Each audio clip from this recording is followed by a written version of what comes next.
Halo guys, perkenalkan namaku Santa Monica Bayer Siringaringo. Di sini aku akan menjelaskan satu materi yaitu tentang hukum kepailitan. Di sini ada beberapa pembahasan yang akan aku jelaskan, yaitu tentang filosofi yang terjadi di dalam perkembangan hukum kepailitan, ada pengertian kepailitan, ada tujuan hukum kepailitan, penyebab kepailitan di Indonesia, syarat-syarat permohonan pailit, dan akibat kepailitan. Silakan disimak ya. Filosofi yang terjadi di dalam perkembangan hukum kepailitan. Jika ditelusuri sejarah hukum tentang kepailitan, diketahui bahwa hukum tentang kepailitan itu sendiri sudah ada sejak zaman Romawi. Kata bangkrut yang dalam bahasa Inggris disebut bankrupt berasal dari undang-undang di Italia yang disebut dengan bancarota. Pada abad pertengahan di Eropa, terjadi praktik kebangkrutan yang dilakukan dengan menghancurkan bangku-bangku daripada bankir atau pedagang yang melarikan diri secara diam-diam dengan membawa harta para kreditornya. Adapun di Venetia atau Italia pada waktu itu di mana para pemberi pinjaman atau bankir saat itu yang banco atau bangku, mereka yang tidak mampu lagi membayar utang atau gagal dalam usahanya, bangku itu benar-benar telah patah atau hancur. Menurut Purwadarminta, pailit artinya bangkrut dan bangkrut artinya menderita kerugian besar hingga jatuh atau perusahaan, toko, dan sebagainya. Menurut M. John Eccles dan Hasan Sadli, bankrupt artinya bangkrut, pailit atau bankruptcy artinya kebangkrutan kepailitan. Dalam pasal 1 butir 1 Undang-Undang Nomor 37 Tahun 2004 tentang kepailitan dan penundaan kewajiban pembayaran utang diberikan definisi kepailitan sebagai berikut. Kepailitan adalah sita umum atas semua kekayaan debitur pailit yang mengurus dan pembesarannya dilakukan oleh kreditor di bawah pengawasan hakim pengawas. Sebelumnya kepailitan di Indonesia diatur dengan peraturan kepailitan, kemudian diubah dengan Perpu Nomor 1 Tahun 1998 tentang perubahan atas Undang-Undang tentang Kepailitan. Pengertian kepailitan. Kepailitan adalah suatu sitaan atau eksekusi atas seluruh kekayaan si debitur untuk kepentingan sebuah kreditor-kreditornya. Pengertian kepailitan di Indonesia mengacu pada Undang-Undang Nomor 37 Tahun 2004 tentang kepailitan dan penundaan kewajiban pembayaran utang. Utang yang dalam pasal 2 menyebutkan 1. Debitur mempunyai 2 atau lebih kreditur tidak membayar lunas sedikitnya 1 utang yang telah jatuh tempo dan dapat ditagih. Dinyatakan pailit dengan putusan pengadilan, baik atas permohonannya sendiri maupun atas permohonan 1 atau lebih kreditornya. Permohonan dapat diajukan oleh kejaksaan atau kepentingan umum. Ketentuan pasal 2 ayat 1 atas menyatakan bahwa syarat untuk dapat dinyatakan pailit adalah debitur telah berhenti membayar utangnya, bukan karena tidak sanggup. Dengan kata lain berarti berhenti karena debitur tidak berkeinginan untuk membayar utangnya. Tujuan kepailitan. Suatu hukum kepailitan dapat memenuhi tujuan di bawah ini. Yang pertama ada meningkatkan upaya pengembalian kekayaan. Semua kekayaan debitur harus ditampung dalam suatu kumpulan dana yang sama disebut harta kepailitan yang disediakan untuk pembayaran tuntutan kreditor. Kepailitan menyediakan suatu forum untuk dilikuidasi secara kolektif atas aset debitur. 2. Memberikan perlakuan baik yang seimbang yang dapat diperkirakan sebelumnya kepada para debiturnya. Dasarnya, para debitur dibayar secara pari atau pasu, mereka menerima suatu pembagian secara pro rata parte dari kumpulan dana tersebut sesuai dengan besarnya tuntutan masing-masing. 3. Ada memberikan kesempatan yang praktis untuk organisasi perusahaan yang sakit, tetapi masih potensial bila kepentingan para kreditor dan kebutuhan sosial dilayani dengan lebih baik dan mempertahankan debitur yang ada di kegiatan usahanya. Dari penjelasan di atas dapat disimpulkan bahwa pada intinya hukum kepailitan diperlukan untuk mewujudkan dan menjatuhkan pasal 1331 dan pasal 1332 KUH Perdata. Oleh karena itu, untuk mengevakuasi dan membagi harta debitur atas pelunasan utangnya kepada debitur kreditor secara adil dan seimbang berdasarkan pasal 1131 dan pasal 1132 KUHP Perdata.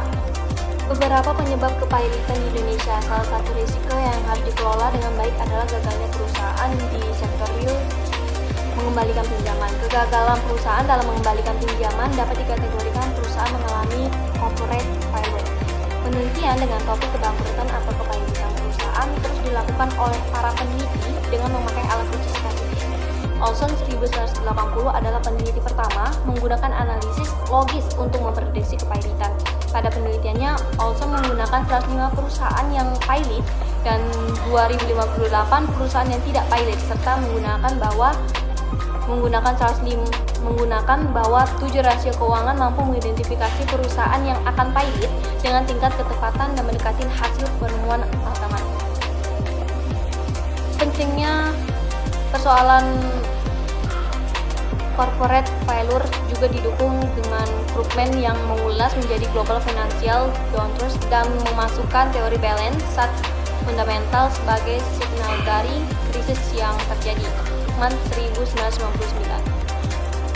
Dari penyebab kepailitan di atas, pihak-pihak terkait yang harus melakukan hal-hal sebagai berikut. Pertama, kreditor dan investor. Kreditor berkepentingan untuk mengetahui apakah perusahaan penerima pinjaman mampu mengembalikan pinjaman mereka. Yang kedua, auditor. Auditor bertanggung jawab untuk mengevaluasi apakah keraguan yang mendasar atas dasar kemampuan klien mereka tetap beroperasi.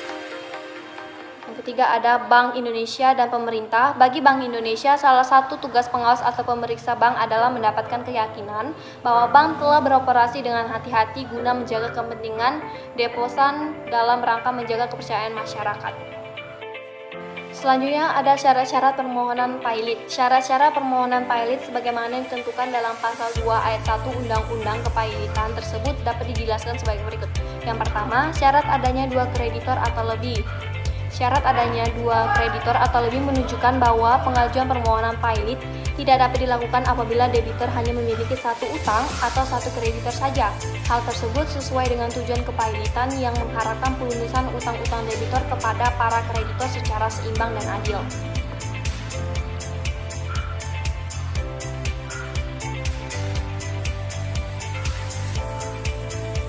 Secara umum ada 3 macam kreditor yang dikenal dalam KUHP Perdata, yaitu sebagai berikut. Kreditor konkuren. Kreditor konkuren ini diatur dalam pasal 1132 KUHP Perdata. Kreditor konkuren adalah para kreditor dengan hak pari passu dan pro rata. Yang kedua ada kreditor preferen.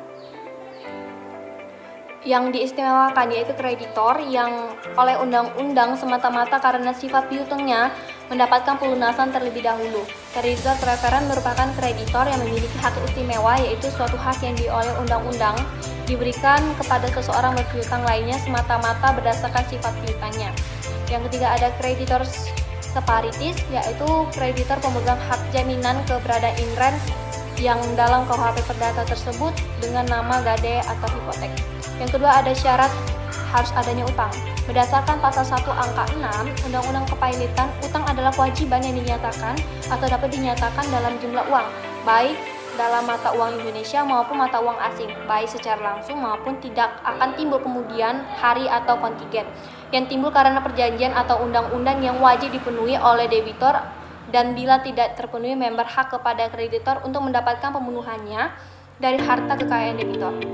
Yang ketiga ada syarat cukup 1 utang yang telah jatuh tempo dan dapat ditagih. Seperti dalam penjelasan pasal 2 ayat 1 Undang-Undang Kepailitan yang menyatakan bahwa yang dimaksud dengan utang yang telah jatuh tempo adalah kewajiban untuk membayar utang yang telah jatuh waktu, baik karena perjanjian karena percepatan waktu penagihan sebagaimana diperjanjikan, karena pengenaan sanksi atau denda oleh instansi yang berwenang maupun keputusan pengadilan, arbiter atau majelis